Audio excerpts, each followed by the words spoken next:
Welcome back to the Quantum Rings Quantum Summer School. Today we're going to be talking all about gate decomposition and how we break down more complicated gates, like 2-qubit and 3-qubit gates, into simpler parts. We're also going to be talking about classical and quantum logic and how they're different. There's a lot to do, so let's get into it. So today we're going to start off by talking a little bit about classical logic, and this is going to give us something to compare to when we discuss quantum logic and what we mean by that. Then we're going to talk about 2 and 3 qubit gates. So we learned about the C0, which is a 2-qubit gate, but we'll talk about a couple more. Then we're going to talk about gate decomposition. So how do we take a complex gate, like a complex 3-qubit gate, and decompose it into something smaller? And then finally, we're going to talk about universal gate sets. So how can we distill down our gates into like the least number of gates needed to construct everything? So first, let's talk a bit about classical logic. So when we think about classical logic, we have some bits coming in and some bits coming out. And these bits are either 0 or 1. These are our classical bits. So one classical logic gate that we have is the NOT gate. So we input a bit here, some bit, and then we get some bit out. And so if we put in a 0, we'll get a 1 out. And if we put in a 1, we'll get a 0 out. So this is just a bit flip. And in terms of quantum computing, our X gate serves the same purpose. It also performs a bit flip. We can also have a gate called the AND gate. And this one takes in 2 bits and gives you back 1 bit.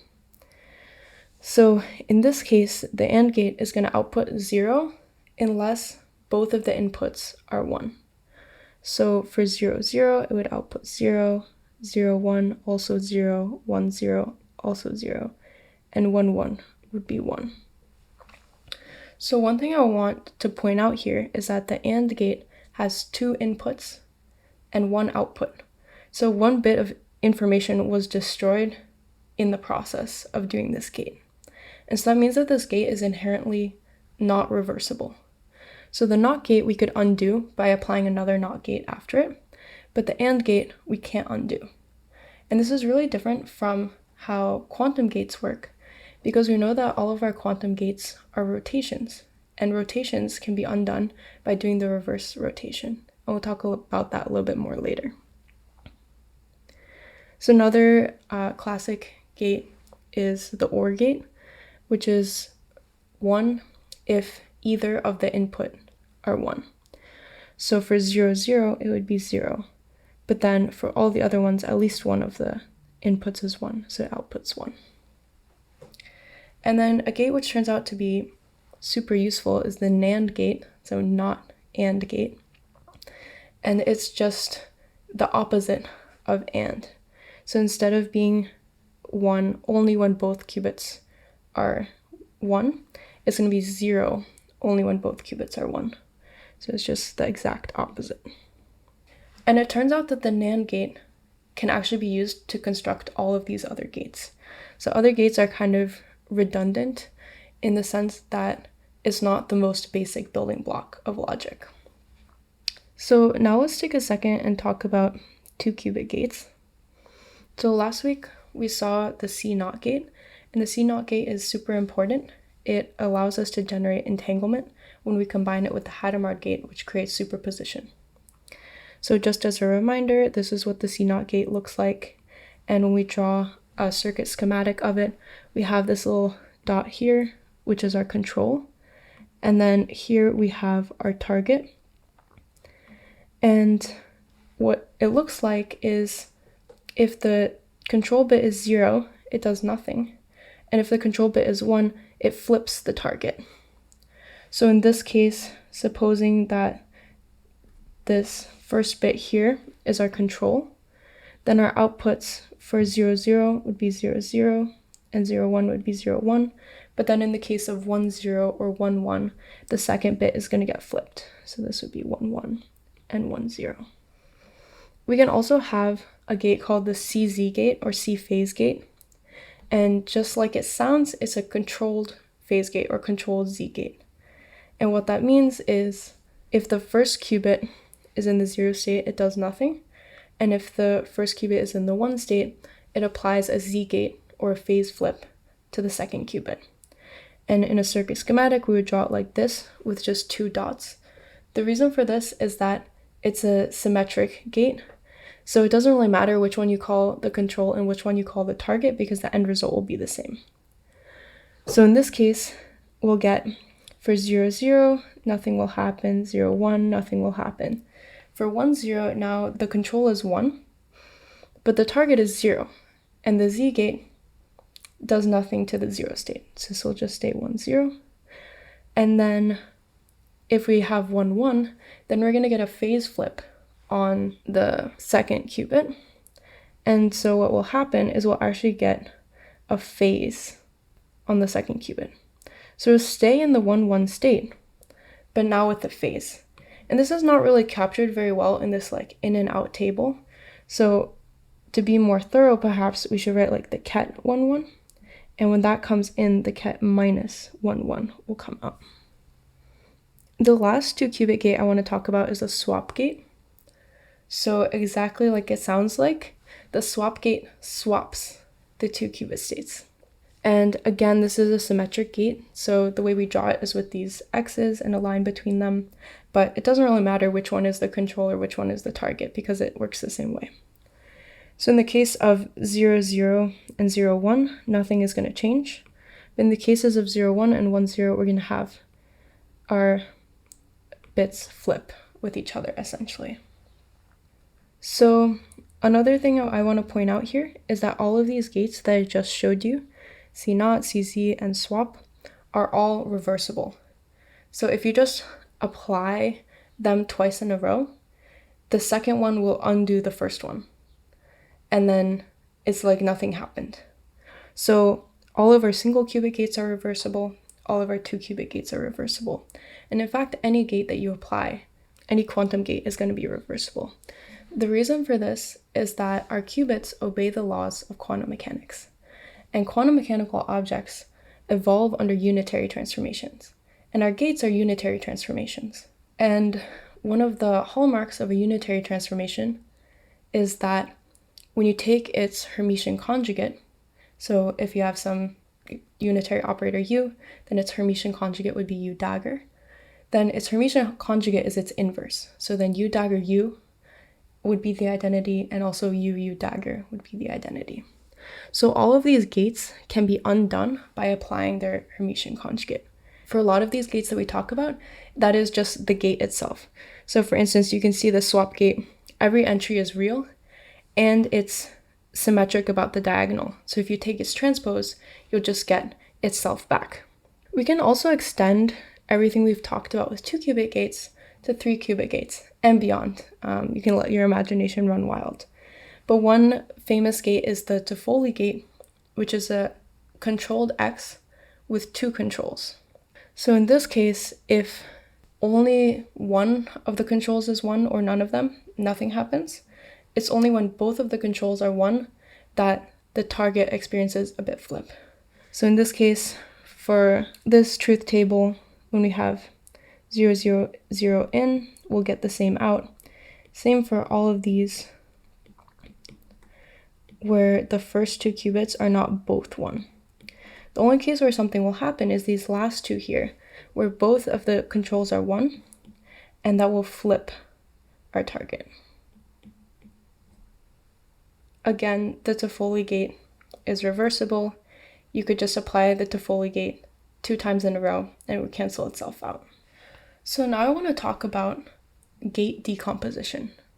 So we have a lot of different types of gates, and the question is, can we break down our gates? Can we express gates like the Toffoli gate, for instance, in terms of something simpler? And the answer is yes. And first I'll give a classical analog to this. So classical analog is the NAND gate. So the NAND gate is called a universal gate because every piece of classical logic, every classic logical operation can be constructed from NAND gates. So not, and, or, even like more complicated ones like exclusive or, nor, which is not or. everything can be constructed from NAND gates. So as an example, here's the NOT gate. We can create this by just putting our bit into both ends of the NAND gate. And you can double check the truth table for yourself, but basically the only options here for the input is either 0, 0, in which case we have a NOT AND gate. So in 0, 0, they're both not 1. So we're going to get a 1. And then the other option is both are 1, in which case it's not AND, so it's going to be 0. So this behaves exactly like a NOT gate. And you can double check these for yourself if you want to, but here's how you'd break down an AND gate and an OR gate in terms of NANDs. Now the question is, can we do something similar for our quantum gates? And the answer is yes, but there's not a single gate that can cover everything. So I want you to think for a second about the types of gates that we've talked about, and just think which gates we've covered that you think might be necessary to include if we want to make some universal gate set.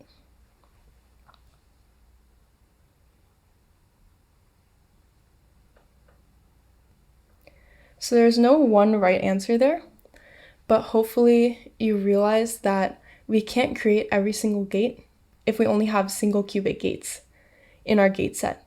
We need at least one 2-qubit gate, because otherwise how can we construct 2-qubit, 3-qubit gates? So I'll give you some examples of universal gate sets. One is having arbitrary rotations around x, y, and z, and also arbitrary phase gate, as well as the C0. So these first 4 here are all single qubit gates, and C0 is our 2-qubit gate. We can also do the Clifford set, which is C0, H, and S, plus T. That also forms a universal gate set. And then a third example is the Toffoli gate and the Hadamard gate. And there are lots of other options too. These are just 3 examples. So let's say you have a gate that you want to simplify. How would you even go about doing this? I'm going to walk you through some examples, and this is just trying to help you build an intuition for how you break down these gates into our universal gate set elements. So here's an example, and let's say we're using this set here, our second set, which is the Clifford set plus T. So let's say we want to simplify the swap gate. We need to think about the target behavior that we want. When we input the ket 0, 0 or 1, 1, nothing should happen because we're just swapping the two and they're the same, so nothing happens. But when they're different from each other, it just swaps the two. So 0, 1 becomes 1, 0 and vice versa. So the first thing that we should recognize is that since this is a 2-qubit gate, we need to use a C0. This is kind of non-negotiable. So let's first just put a C0 here, and then let's see what our output is. So the first qubit is our control, and the second qubit is our target. So if we put in 0, 0, we'll get 0, 0, 0, 1 to 0, 1, and then when the first qubit is 1, the second qubit is going to get flipped. So one way we can go about doing this is thinking about one of these problems here that we want to resolve. So for instance, here we have 1, 0 mapping to 1, 1, but we want 1, 0 to map to 0, 1. So what we could do is if we put the control on the second qubit and the target on the first qubit with the C0, we would get that bit flip that we desire. So let's try that out. We can add another C0 gate, but this time controlled on the second, targeting the first. And now 0, 0 will still stay the same, but now in the case of 0, 1, we'll get a bit flip on the first qubit. When we have 1, 0, it will become 0, 1, which is what we wanted, and then this one stays the same. So now we go like a little bit closer, because this one is what we want, and this one is what we want, but neither of these two are. So you need to resolve that, and we see that In both of those cases, we're off by a bit flip on the second qubit. And we can get what we want if we just apply another C0.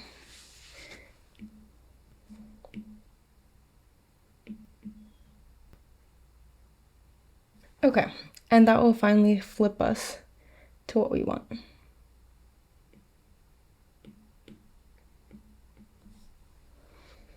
So this is just a relatively simple example, but hopefully that gives you some sense of how you would go about constructing something like this.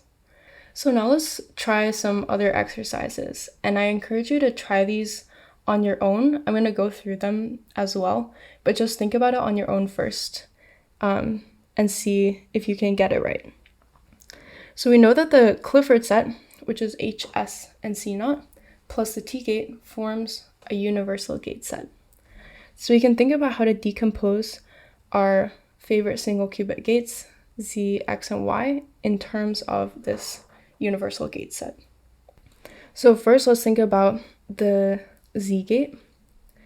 And we know that the Z gate is a pi rotation around the Z axis. So if we start out here, we're going to rotate 180 degrees around the Z axis and end up over here. And we also know that the action of the S gate is to rotate us by pi over 2 around the Z axis. So if we had the S gate, we started here, we applied one S gate, we would end up here, and apply another S gate, we would end up here. So actually we can just express the Z gate as SS. What about the X gate? So for the X gate, we want to do, again, a 180 degree rotation around the X axis.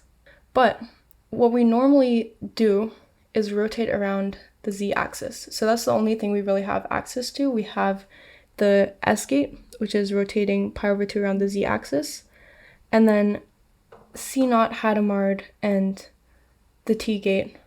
The T gate is kind of like similar to the S gate, so it's not really providing anything new.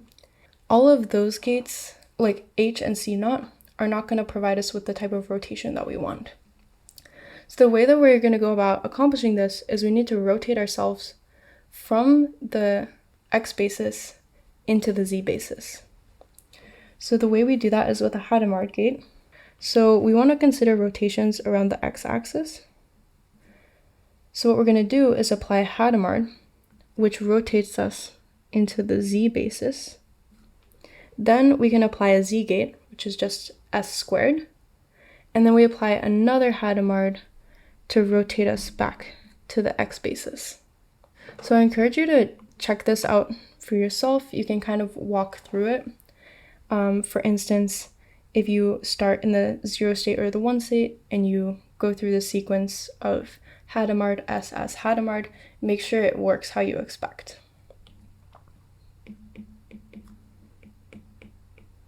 So we're going to do a similar trick here that we just did with the X gate, which is that we want to rotate the Y axis to the Z axis. But we can't just do that with a Hadamard gate because that's not going to work. So instead, what we can do is first rotate ourselves to the X basis and then repeat the same steps we just did previously. So if we have the Y-axis and we want to rotate the Y-axis to the X-axis, what gate should we apply? This is a little bit of a tricky one. Think about it for a second. Well, we want to rotate pi over 2 around the Z-axis, but in the opposite way that we normally do. So it's really a minus pi over 2 rotation. And the gate that accomplishes this is not S, because that would be a plus pi over 2 rotation, but rather the Hermitian conjugate of S, right? Because S is unitary, so if you apply its Hermitian conjugate, you undo it. So this would be S dagger, and then we can repeat the same steps as before, where we apply a Hadamard, then we do a Z rotation, which is just SS, and now we need to undo our steps. So now we would do a Hadamard to bring us back to the X-axis, and finally an S gate to bring us back to the Y-axis. So in the end, we would have this. We first applied S dagger, then H, then the Z gate, which is SS, then H, and then S finally. So now I want to talk about decomposing more complicated gates. So what if you have a double controlled unitary? And the unitary is arbitrary, so I'm not telling you what it is. I'm just telling you if both of the controls are 1, apply this unitary gate to the third qubit. And we'll also assume that U can be expressed as some other unitary V squared. So for instance, we saw that Z is S squared. That's an example. So one way that we can do this is with the Sleator-Weinfurter construction.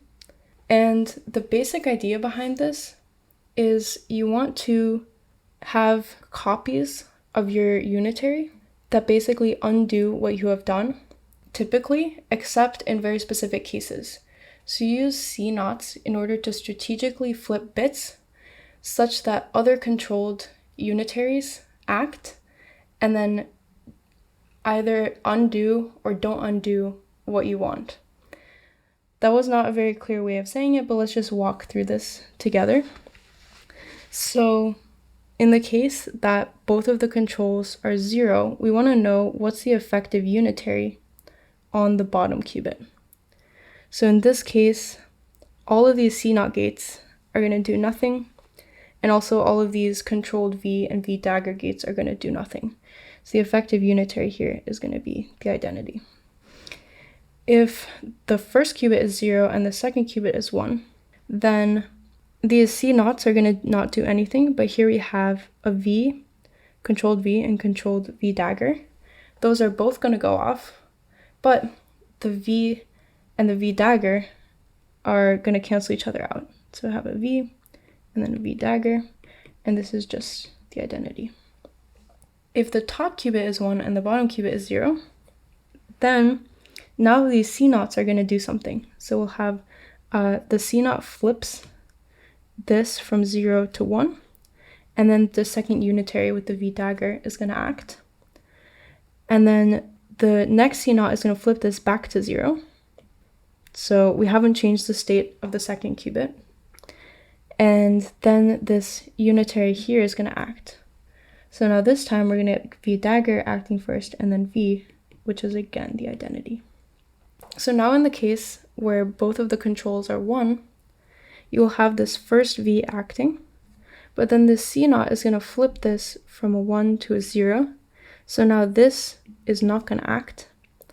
And then the second C0 is going to flip this back to a 1, and this V is going to act. So you end up getting V squared, which is U. So just to give you an example of how you would break down the Toffoli gate in terms of the universal gate set that we were talking about, that Clifford set plus T, it would look like this. And this does look kind of gross, but you can kind of see a similar concept behind it, where you have 2 copies of H, you have T and T daggers that go together, and then C0s, which kind of control which of these other unitaries are going to act. And then in each of the specific cases, it has the behavior that you want. So now let's go over to the coding notebook and try some of these things out. If you don't see episode 4 in your Qubit or in your repo, just make sure that you pull the latest changes from Git. Also make sure you're using the quantum rings kernel. So the first thing that we're going to do is import all the libraries that we need. And then we also have some helper functions here that we'll use later. So first I want to talk briefly about classical logic. So it's very easy for us to perform classical logic operations in Python. If we have some bits that we define, which is 0s or 1s, then we can use just the words and or not very easily. So for instance, if here we have B1 and B2, we can print out B1 and B2. So in this case, we get 0 because they're not both 1. If both of them are 1, then we would get 1. We can also make a NAND operation by putting a not before here. So this was going to be not and not B1 and 2, which is a NAND gate. Another thing I want to point out here is that the output of this can either be either 0 or 1, or a Boolean true or false, where true is 1 and false is 0, but those are equivalent. So we can also make some sort of arbitrary logic operation. So for instance, we can get all of the bit strings of length 3. So just to print this out, we have our bit strings, and then we can also easily get it in the form of a list.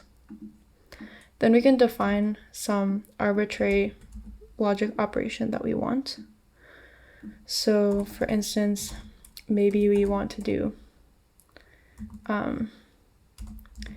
bits 0 and bits 1 or bits 2.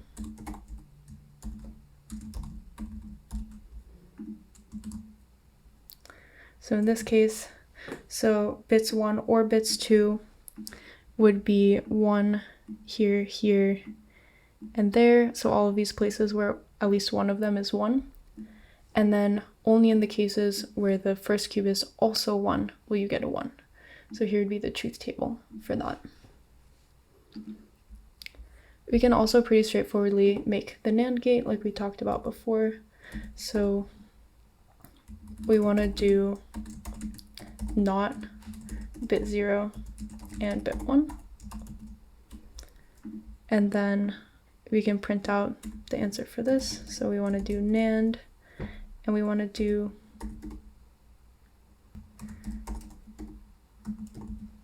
bit list, the 0th one, and the first one.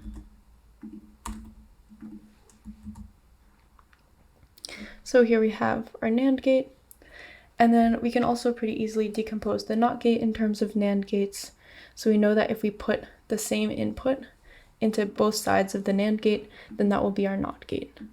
So here we have, for instance, NAND, and then we want to do bit lists 0, and the same thing again here.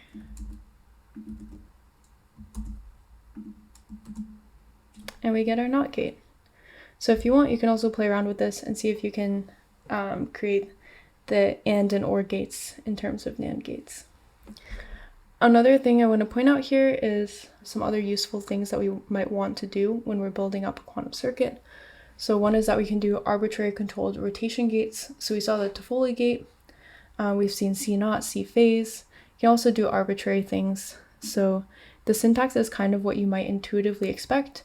So CRZ is a controlled Z rotation. You first tell it the angle that you want it to rotate, and then the control and the target. So here, for instance, if we want to do a controlled Z gate of a pi rotation, which is actually just a controlled phase, we can check if this works by first making our control be 1. So make sure that our control is activated, and then we use the Hadamard to rotate us down to the equator and see our controlled rotation, and then rotate us back. So for instance, if we start in the 0 state, we apply a Hadamard, rotate by pi, we should end in the minus state, and then the last Hadamard would rotate us to the 1 state. So if we do that, we should measure 1 every single time. And we can also check that if we didn't use this, so the control is not activated, then we would stay in the 0 state. So we can do an arbitrary controlled Z rotation. We can do, for instance, pi, which would just be a C phase gate, controlled on 0, targeting 1. So we can put our 0th qubit in the 1 state so that the control will be activated. And then we can use a Hadamard to rotate the 2nd qubit down to the equator, such that the phase will play some role rotating us, and then apply another Hadamard. In the case of a pi rotation, we would rotate from plus to minus, and then the Hadamard would rotate us to the 1 state. So we ought to measure 1 every single time. On the other hand, if we were to do less of a rotation, so like pi over 2, then we're going to end up getting around 50-50 of 0 and 1. We could also do pi over 4, so we rotate even less. And now when we rotate just a little bit, then when we apply another Hadamard, we'll rotate mostly up towards closer to the 0 state than the 1 state. So we get some distribution, but leaning more heavily towards the 0 state. And just to point out here, if you turn off the control, so the control is not activated, the second qubit will just stay in the 0 state. Another thing I want to point out here is mid-circuit measurement. So last week we talked about quantum teleportation, and here's the circuit for that, where we have Alice and Bob entangling a pair of qubits, and then Alice performing a bell measurement, and Bob manipulating his qubit based upon that. So here we can actually use this see-if function. So we specify some gate that we want applied to a qubit, and then we add this with the classical bit index that we want and the value that we want.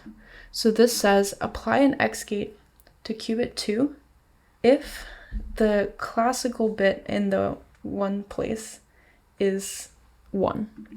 So here actually that's this measurement happening, and then we'll have an X applied on Q2 if and only if that one is equal to 1. So if we were to run this many times, here's the distribution of results that we would get. But I want to point out Bob's bit, which is the leftmost one here, is always in the 0 state because Alice teleported the 0 state. She didn't prepare anything else. There's some quiz questions here for you to check your understanding. So feel free to do those if you want. And now I want to talk about gate decomposition. So first we talked about the swap gate. So the swap gate can be called by just saying swap, and then you say the 2 qubits that you want to swap. So for this instance, let's swap 0 and 1. And if we just started in the 0, 0 state, this is not going to do anything, but we want to see a swap. So let's put one of these qubits in the 1 state. And now we can see that we have the state 1, 0. You can see in the absence of the swap, you would get the state 0, 1. So the role of the swap gate is just to swap those 2 qubit states. We can also decompose our swap like we talked about before. So we can do a controlled X, controlled on 0, targeting 1, and then do the flip side of that. So controlled on 1, targeting 0, and then again controlled on 0, targeting 1. And this will also give us a swap gate.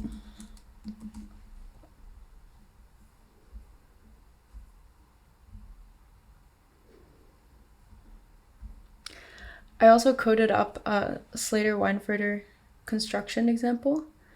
So here we want to create the Toffoli gate, which is controlled X. And there is a square root of X gate, which is called SX. And you can do a controlled SX gate. So here's what it looks like. We have the exact same layout as I just talked about when I was writing out the notes. And in this case, we have SX squared being the X gate. So we should get a Toffoli gate. So we can kind of make a little module to accomplish this for us. This is our decomposed Toffoli gate. We have everything that I just wrote here, but stored here. And now this is an easy thing that we can call later. So for example, if we had the state 0, 1, 1, we can prep our state vector going in. So we prep the state where this top qubit is 0, the second qubit is 1, and this last qubit is also 1. And then we can apply our decomposed Toffoli gate and get the final state vector. So we can see that we had 0, 1, 1 going in and 0, 1, 1 coming out, which makes sense because we didn't satisfy the control conditions. But now if this first qubit also is in the 1 state, then we'll get a bit flip on our last qubit. And we can check that this works for all of the basis states. So I can put our decomposed Toffoli in here. And we can just double check that for the first 6 cases, nothing is changed, and only for the last 2, the last bit is flipped. So now if you want, you can try making a controlled S gate using the same decomposition. The last thing I want to talk about is entanglement swapping, which I think is a really cool protocol. So we know that if Alice and Bob get together and they apply a Hadamard and a CNOT gate, they can create an entangled pair of qubits. Well, what if Alice and Bob cannot physically come together? Can they create an entangled pair? And the answer is yes, they can. I walk through the math in a lot of detail here, so if you're curious, you can look through this more carefully so you can get a sense of what's going on. But just to give you the broad strokes overview, Alice and Bob are each going to have a pair of qubits that they entangle. So they have their own pairs, and then they each take half of their pair and send it to a third party who we'll call Charlie. And then Charlie now has 2 qubits. And we know that the Bell states form a complete basis for all 2 qubit states. So Charlie can perform a Bell state measurement, which is going to collapse the pair that he has into one of the Bell states. And it turns out that when he does this, it also collapses the 1 qubit that Alice has and the 1 qubit that Bob has into a Bell state as well. And all that remains is just for Alice and Bob to do a small manipulation, and that will transform them to the correct Bell state that they want. So I just want to emphasize that this is cool because Alice and Bob never interacted with each other directly. The 2 qubits that are entangled in the end never were physically near each other. This is very cool. And this technique can be used to create a quantum repeater. So this is a way that you can generate entanglement over very far distances. So let's say you can't physically send qubits very far, because maybe quantum channels can't send qubits far without losing a lot of information. Then you could use this to keep swapping entanglement down the line to get an entangled pair that are very far apart from each other. So now let's look at this protocol together. So here we're going to have 4 qubits. Alice is going to have Q0 and Q1, Bob is going to have Q2 and Q3, and then Charlie is going to receive Q1 and Q2, and the final entangled pair should be Q0 and Q3. So first, Alice is going to entangle her pair. So she's going to apply a Hadamard, and then a CNOT gate. And Bob also needs to entangle his pair.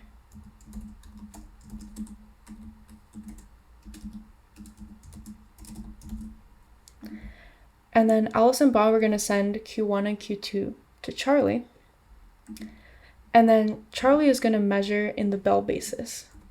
So he's going to do the inverse. So he's going to apply a controlled X gate. And then a Hadamard. And then finally, Alice and Bob need to apply gates conditional on Charlie's result. So then Alice is going to apply a Z gate if Charlie's bit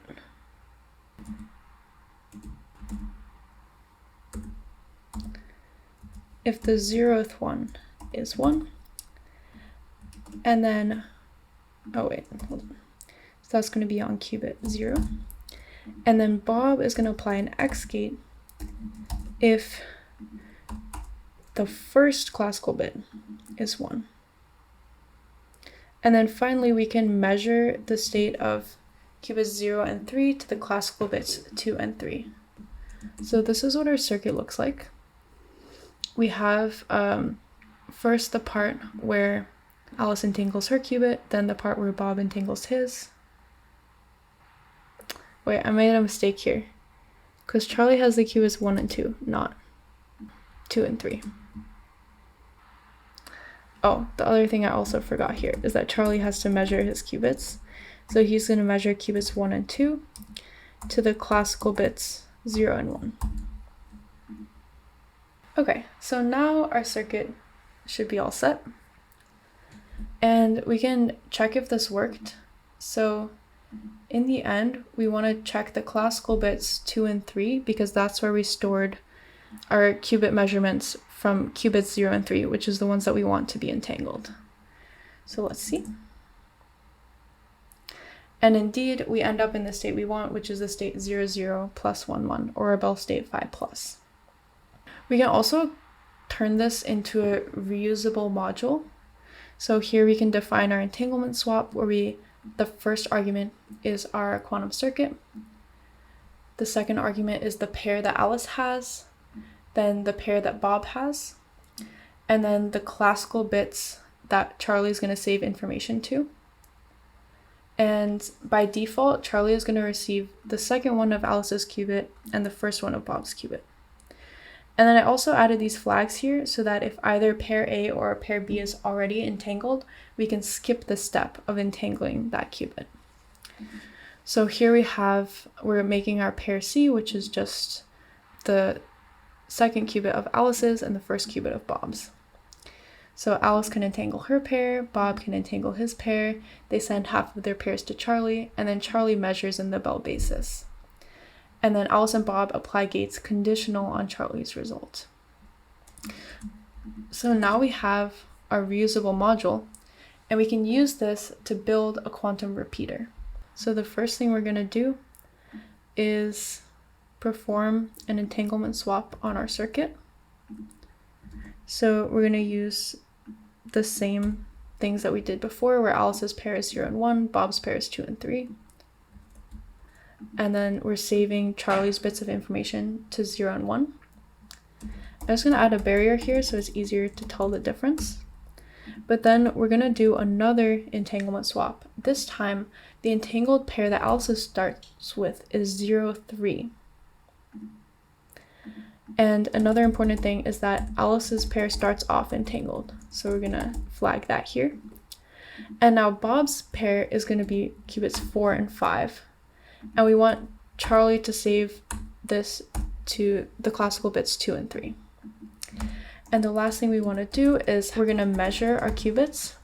So we want to measure qubits 0 and 5. These are the ones that we expect to be entangled together. And we're going to save those to the classical bits 4 and 5. We can draw our circuit.